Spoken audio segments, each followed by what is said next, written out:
সুপ্রিয় শিক্ষার্থীরা, আসসালামু আলাইকুম।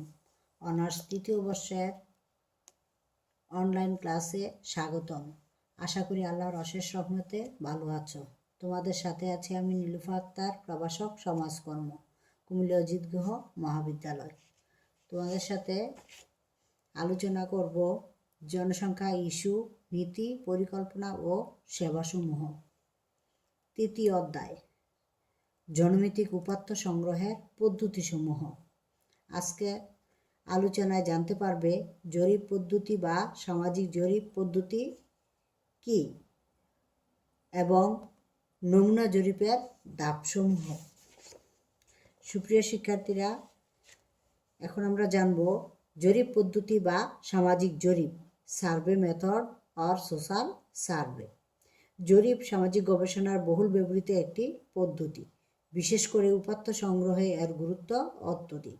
যে কোনো সামাজিক অবস্থা, ঘটনা বা সমস্যা সম্পর্কে প্রাথমিক ধারণা নেওয়ার জন্য সাধারণত জরিপ চালানো হয়।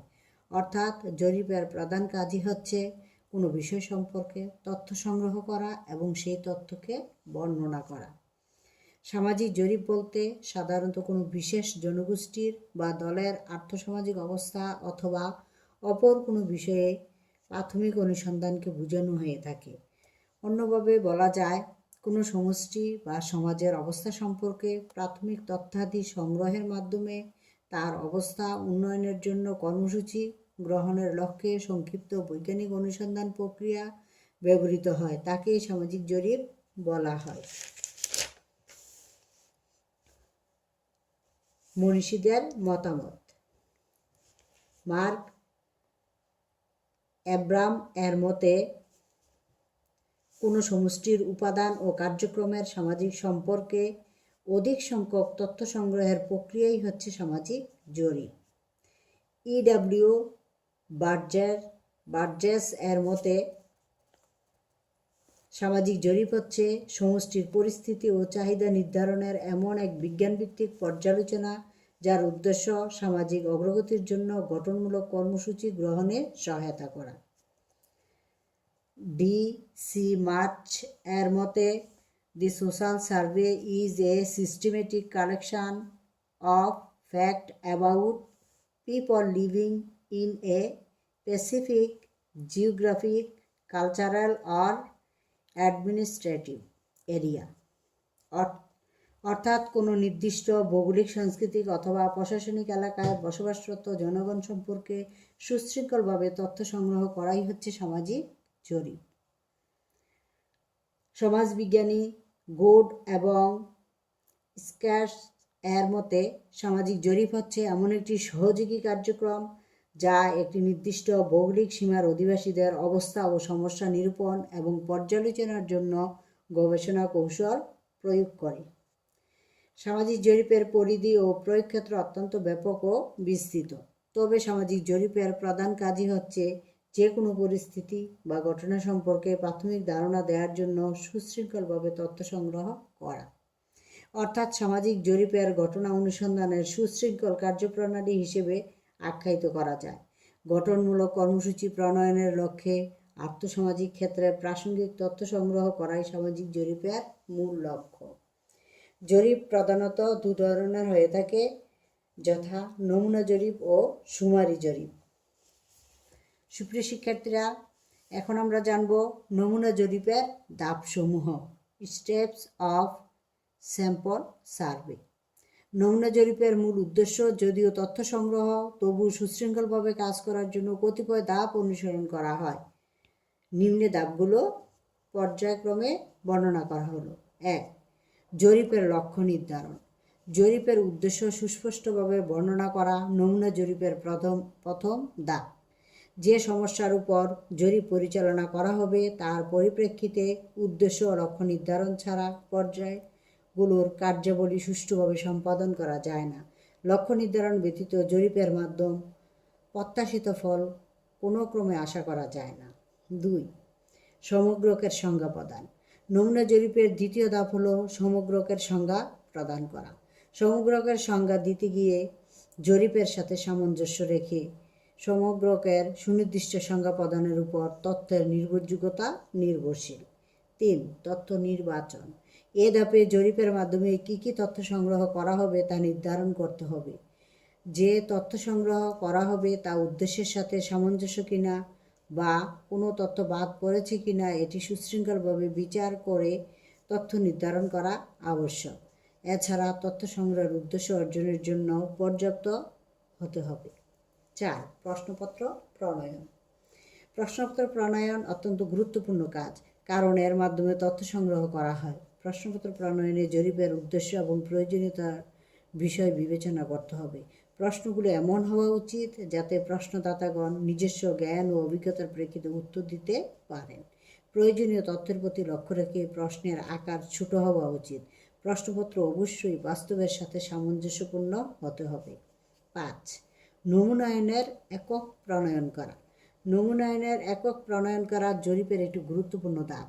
এজন্য প্রথমে জনসংখ্যাকে এমনভাবে বিভক্ত করতে হবে যাতে কোনো ধরনের সংযুক্তি না থাকে।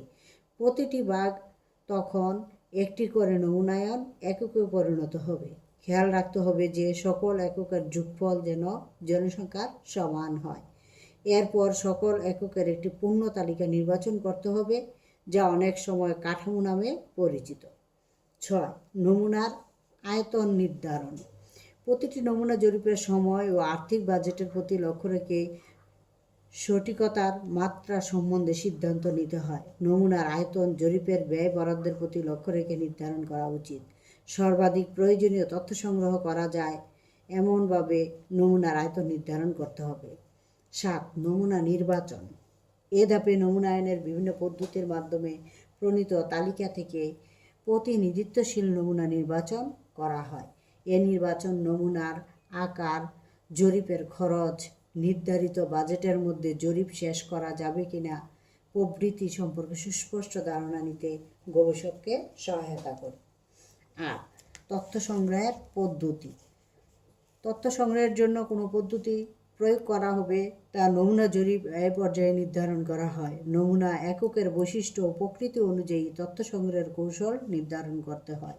তথ্য সংগ্রহ পদ্ধতি সম্পর্কে অবশ্যই জরিপের প্রকৃতি, উদ্দেশ্য, পরিধি, আর্থিক বরাদ্দ ও সময়ের প্রতি সচেতন থেকে গ্রহণ করতে হয়, যাতে তথ্য সংগ্রহের উপযুক্ত ও সামঞ্জস্যপূর্ণ পদ্ধতি নির্বাচন করা সম্ভব হলে নমুনা জরিপের সফলতা আসে।